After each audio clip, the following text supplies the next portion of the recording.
रिजवान साहब आपसे पूछेंगे कि वज़ीर आज़म शहबाज शरीफ ने जो प्रेस कॉन्फ्रेंस की है, उन्होंने कहा कि हमने जो रिलीफ देने की पूरी कोशिश की है, लेकिन हमने बजट को A to Z डिस्कस किया पिछले दिनों में, पिछले महीने में।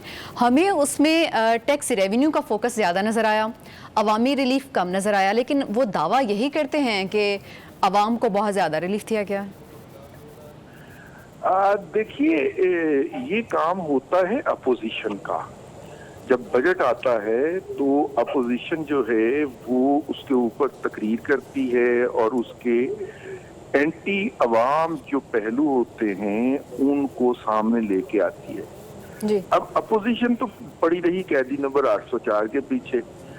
अपोजिशन ने जितनी तकारीर की हैं और मैंने वो बड़े गौर से सुनी, उसके अंदर सूडो टाइप की बातें थी कि जनाब ये बजट एंटी अवाम है, लेकिन जिस तरह टेक्निकली अपोजिशन लीडर को डाइसेक्ट करना चाहिए वो नहीं किया उन्होंने उस बजट का।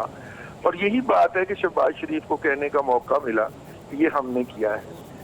देखिए, ये भी एक पॉजिटिव बात है कि बजट अप्रूव हो चुका, पार्लियामेंट की मोहर लग चुकी, सेनेट ने भी उसके ऊपर अपना इनपुट दे दिया। उसके बाद जो वजीर आजम हैं उन्होंने प्रेस कॉन्फ्रेंस की या खिताब किया कौम से और बताया कि नहीं जनाब, हमें महसूस हुआ है कि ये लोगों के ऊपर बड़ा प्रेशर पड़ गया। अगरचे वो सोशल मीडिया का और मीडिया का बड़ा प्रेशर था, तो उन्होंने कहा जी हमारे ऊपर प्रेशर पड़ गया है और हम 200 लोगों के लिए पुरानी कीमत बहाल करते और 500 लोगों के लिए वो सोलर सूबाई हुकूमत देगी। मेरा ख्याल है कि ये अवाम की जीत है कि अवाम ने अपनी बात जो है वो पार्लियामेंट से बाला होके और मनवाई है उनसे, हुकूमत से। तो बहरहाल जो काम अपोजिशन को करना चाहिए था वो हुकूमत ने किया है। अब रिलीफ वो दे पाए हैं या नहीं दे पाए हैं ये तो मार्केट तय करेगी, क्योंकि हमारे यहाँ इस कीमत के बढ़ने का जो डाउन स्ट्रीम इम्पैक्ट जितना आना था वो आ चुका है। कीमतों में इजाफे हो चुके हैं और आपको पता है कि हमारे यहाँ अगर कीमतों में इजाफा 100% हो, हुकूमत कोशिश करके उसे नीचे करने की कोशिश करे तो वो शायद 40-50% भी वो कीमतों में कमी नहीं कर पाती। तो वो तो हो चुका है, लेकिन ये एक अश्कशोई है, आंसू पूछने की बात है, इसकी नौबत नहीं आनी चाहिए थी। ये इलेक्शन से बजट के दरमियान ही हो जाना चाहिए था, जो नहीं हो सका। रज़ी साहब, अभी अनवर रज़ा साहब ने जिस पॉइंट की तरफ तवज्जो दिलाई है वो ये कि ऐसे मंसूबे शुरू किए जाएं हुकूमत की जानिब से जिनसे आवाम को डायरेक्ट रिलीफ मिलना चाहिए।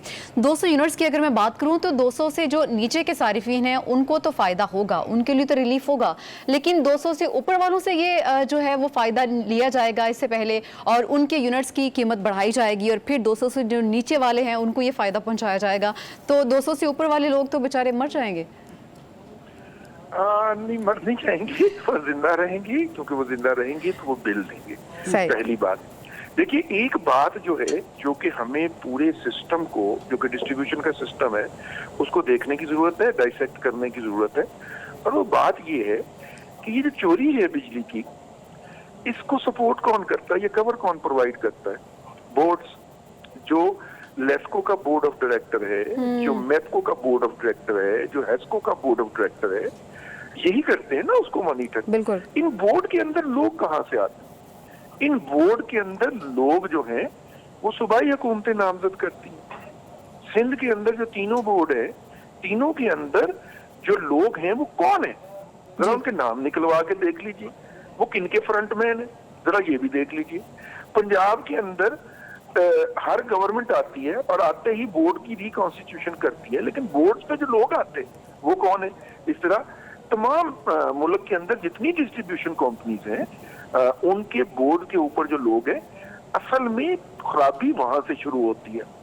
वहां पे अपने इंटरेस्ट के लिए, यानी एक बंदा मेपको का डिफॉल्टर होता है, उसको आप बोर्ड पे नामजद कर देते हैं। ठीक। और जब आप उसको बोर्ड पे नामजद करते हैं, वो सबसे पहले आके अपना डिफॉल्ट क्लियर करता है और कहता है कि जनाब 2.25 अरब रुपया मैंने नहीं देना मेपको का, मुझे मेपको ने 80 करोड़ रुपया देना है, क्योंकि मैं बिजली बना के मेपको को सप्लाई करता रहा हूँ। यानी वो आते ही 2.5 अरब रुपए में पड़ जाता है और उसको बोर्ड का मेंबर नामजद कर दिया जाता है।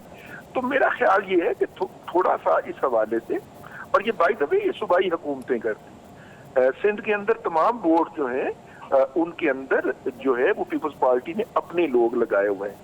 तो वो बोर्ड के मेंबर जो है केपीके के अंदर केपी हुकूमत ने इन कंपनी डिस्ट्रीब्यूशन कंपनी के ऊपर अपने लोग लगाए हुए हैं। ओके। तो जब वो अपने लोग लगाती हैं सूबाई हुकूमतें तो फिर चोरी का जवाब भी दें कि चोरी क्यों होती है और सही। क्यों उनके जो नॉमिनेटेड लोग जो हैं वो बोर्ड में बैठ के मौसर पॉलिसी नहीं बना पाते। पहली तो बात ये है ठीक। क्योंकि डॉक्टर साहब ने और मेरे भाई अनवर रजा ने इस पहलू पे बात नहीं की, तो मैंने कहा मैं ये पहलू भी उजागर कर दूं।